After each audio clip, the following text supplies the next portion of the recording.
Tapat, matatag at maaasahan balitang tama at totoo lamang dito sa Pilipinas Network.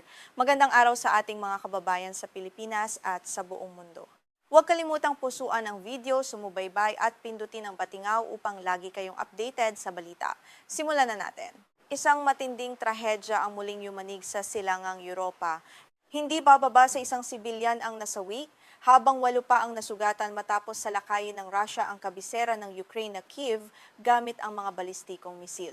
Agad na sumiklab ang malalaking sunog sa iba't ibang bahagi ng lungsod habang natutulog ang mga residente, na nagdulot ng matinding takot at malawak na pinsala sa mga gusali at sasakyan. Naganap ang pag-atake madaling araw ng Linggo nang marinig ang sunod-sunod at malalakas na pagsabog na gumising sa mga residente ng Kyiv. Bago ang mga pagsabog, naglabas ang hukbong panghimpapawid ng Ukraine ng babala tungkol sa banta ng mga balistikong misil mula sa teritoryo ng Russia.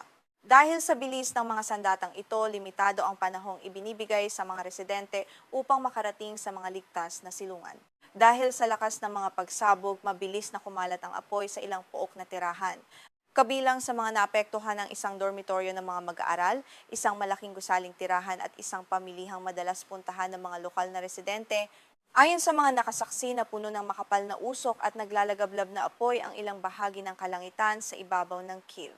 Sa isang pahayag sa Telegram, kinumpirma ni Alkalde Vitaly Klitschko ng Kyiv ang lawak ng pinsala sa lungsod. Patuloy siyang nagbigay ng mga ulat tungkol sa sitwasyon sa mga apektadong distrito. Ayon kay Klitschko, ginagawa ng mga bombero at tagapagligtas ang lahat ng kanilang makakaya upang maapula ang mga sunog, bagaman nahihirapan sila dahil sa lawak ng pinsala at sa patuloy na panganib ng panibagong pag-atake. Bukod sa mga gusaling tirahan, tinamaan din ang ilang pasilidad na ginagamit sa negosyo at pag-iimbak. Napinsala ang mga gusaling tanggapan, bodega at ilang sasakyang nakaparada sa mga lansangan.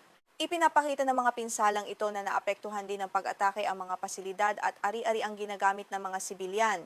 Sa pagsikat ng araw, tumambad ang lawak ng pagkawasak. Sa ilang lugar, makikita ang mga bumbero at tagapagligtas na maingat na naghahanap sa ilalim ng mga umuusok na guho.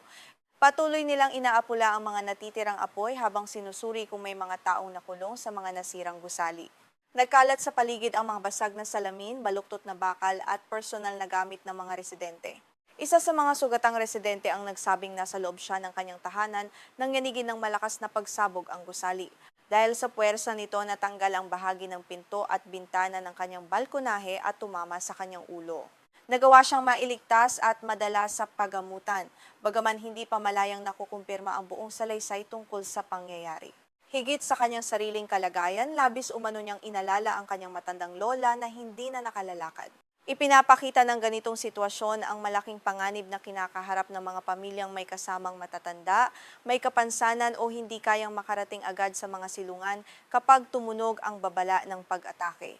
Agad namang kumilos ang serbisyo ng Estado para sa mga kalagayang pang-emerhensiya ng Ukraine. Nagpadala ito ng maraming tagapagligtas, bumbero at tauhang medikal sa mga apektadong bahagi ng lungsod. Sa kabila ng panganib ng panibagong pag-ataking panghimpapawid, ipinagpatuloy nila ang paghahanap sa mga taong maaaring nakulong at ang pagkontrol sa mga sunog. Hindi lamang ang sentro ng Kyiv ang naapektuhan ng pag-atake. Ayon sa mga awtoridad, 2 pang tao ang nasugatan sa mga karatig na bahagi ng rehiyon ng Kyiv. Napinsala rin ang ilang bodega at pasilidad ng imbakan matapos bumagsak ang mga piraso ng mga misil. Ipinapakita nito na hindi lamang ang kabisera kundi maging ang ilang kalapit na lugar ang naapektuhan ng pag-atake. Sa mga nakalipas na linggo, kapansin-pansin ang pagdami ng mga pag-atake ng Russia gamit ang mga balistikong misil laban sa Kyiv at iba pang pangunahing lungsod ng Ukraine. Ayon sa mga eksperto sa militar, maaaring binabago ng Russia ang taktika nito sa pamamagitan ng paggamit ng mas mabibilis at mas mahirap haranging mga misil upang hamunin ang depensang panghimpapawid ng Ukraine. Nagaganap ang tumitinding pag-atake habang nahaharap ang Ukraine sa matinding kakulangan ng mga sistema at misilang pangharang na gawa ng Estados Unidos.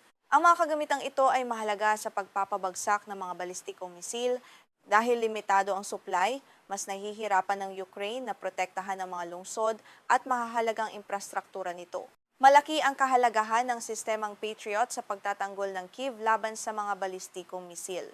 Gayunman, nangangailangan ito ng tuloy-tuloy na supply ng mamahaling mga misilang pangharang mula sa mga kaalyado sa kanluran, Kung hindi madaragdagan ang supply, magiging mas limitado ang kakayahan ng Ukraine na protektahan ang kalangitan ng kabisera.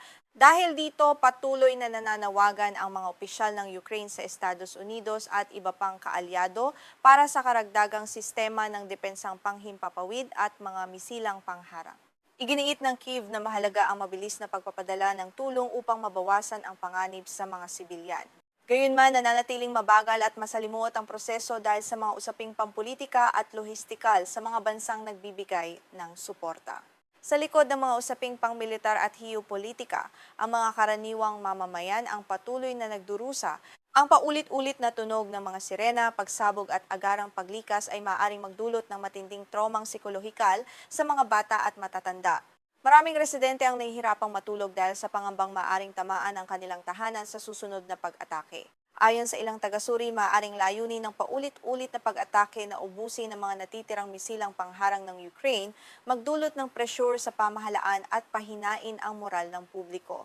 Gayunman, nananatiling mahirap patunayan ang tiyak na layunin sa likod ng bawat pag-atake nang walang sapat na impormasyon tungkol sa mga piniling target at mga utos ng militar. Mariing kinondena ng mga opisyal ng Ukraine ang pagkasira ng mga gusaling tirahan at iba pang pasilidad ng sibilyan. Sa ilalim ng batas pandaigdig, ipinagbabawal ang sadyang pagpuntirya sa mga sibilyan.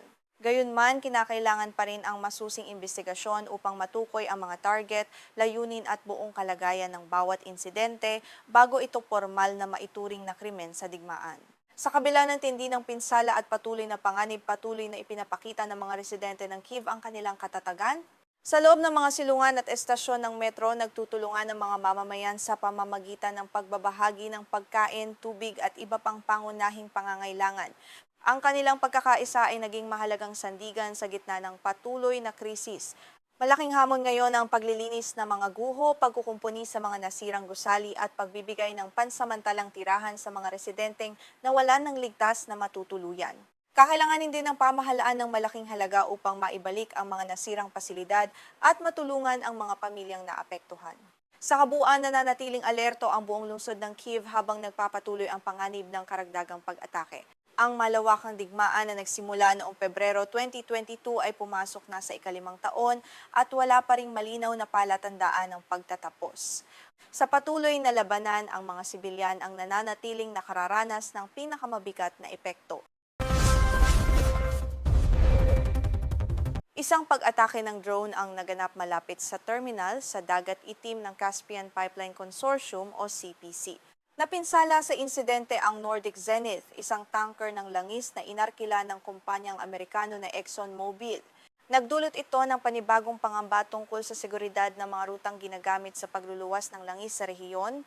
Ayon sa CPC, ang Nordic Zenith, isang tanker na kabilang sa uri ng Suezmax, ay tinamaan ng dalawang drone noong Biyernes malapit sa terminal nito sa baybayin ng Russia sa Dagat Itim. Papunta pa lamang ang barko sa terminal upang magkarga ng krudo nang mangyari ang pag-atake. Wala itong kargang langis noong panahong iyon. Hindi tinukoy ng CPC kung sino ang responsable sa pag-atake at wala pang panig na opisyal na umako sa insidente. Dahil dito, hindi pa maaaring matiyak kung sino ang naglunsad ng mga drone laban sa tanker. Mabilis na sumiklab ang apoy sa barko matapos ang pagsabog. Gayunman, agad itong naapula ng mga tauhan at bumberong rumesponde sa lugar bago pa lumala ang sitwasyon. Nagkaroon ng pinsala ang Nordic Zenith at kinakailangan itong sumailalim sa masusing pagsusuri bago muling makalahok sa mga operasyon ng pagkarga. Agad ding kumilos ang mga kalapit na sasakyan ng CPC upang tulungan ang mga tripulante. 13 tripulante ang inilikas patungo sa ligtas na lugar habang 9 ang nanatili sa barko upang tumulong sa pagkontrol sa sitwasyon at pangangalaga sa mga kagamitan. Walang naiulat na nasawi or nasugatan. Dahil sa pinsalang natamo, inalis ang Nordic Zenith sa iskedul ng pagkarga ng langis. Inihayag ng CPC sa opisyal nitong kanal sa Telegram na pansamantalang hindi maaring dumaong o magkarga ang tanker sa terminal habang isinasagawa ang pagsusuri sa kalagayan nito. Gayunman, nagpatuloy ang karaniwang operasyon ng terminal para sa iba pang mga tanker. Walang iniulat na malawakang paghinto sa pagtanggap, pag-iimbak o pagkarga ng langis sa pasilidad ng CPC. Naglabas din ng pahayag ang ExxonMobil hinggil sa insidente. Nilinaw ng kumpanya na hindi nito pagmamay-ari o direktang pinatatakbo ang Nordic Zenith. Ang mga gawaing pandagat ay pinamamahalaan ng mga independenteng may-ari at tagapagpatakbo ng barko. Karaniwan sa industriya ng langis ang pag-upa ng mga tanker mula sa mga independenteng kumpanya. Dahil dito, magkakaiba ang tungkulin ng kumpanyang umuupa, may-ari ng barko at tagapagpatakbo nito sa bawat operasyon. Ipinapakita ng pag-atake ang lumalaking panganib sa mga barkong pangkalakalan na naglalayag malapit sa mga estratehikong daungan at pasilidad ng enerhiya sa dagat itim. Sa mga nakalipas na buwan, ilang pasilidad ng langis at transportasyon sa rehiyon ang naapektuhan ng mga pag-atake ng drone. Ang labanan sa pagitan ng Russia at Ukraine ay hindi na lamang nakasentro sa lupa at himpapawid. Lumalawak din ang panganib sa mga rutang pandagat na ginagamit sa pagdadala ng langis, butil, gasolina at iba pang mahahalagang produkto. Ayon sa mga eksperto sa seguridad, maaaring gamitin ang mga drone upang gambalain ang mga daungan, barko at sistemang lohistika ng kalaban. Gayunman, ang pag-atake sa mga barkong pangkalakalan ay maaari ring magdulot ng panganib sa mga tripulante at sa tuloy-tuloy na daloy ng pandaigdigang kalakalan. Mahalaga ang CPC sa industriya ng langis ng Kazakhstan. Ang oleodukto nito ay may habang 940 milya o humigit kumulang 1,500 kilometro. Inuugnay nito ang mga pangunahing pinagkukunan ng langis sa Kazakhstan sa terminal malapit sa Novorossiysk sa Russia. Mula sa terminal, kinakarga ang krudo sa malalaking tanker at dinadala sa mga mamimili sa Europa, Asia at iba pang pandaigdigang pamilihan. Dahil dito, mahigpit na binabantayan ng mga bansa at kumpanyang umaasa sa langis ng Kazakhstan ang kaligtasan at tuloy-tuloy na operasyon ng ruta. Humigit kumulang 80% ng iniluluwas na langis ng Kazakhstan ang dumaraan sa sistema ng CPC.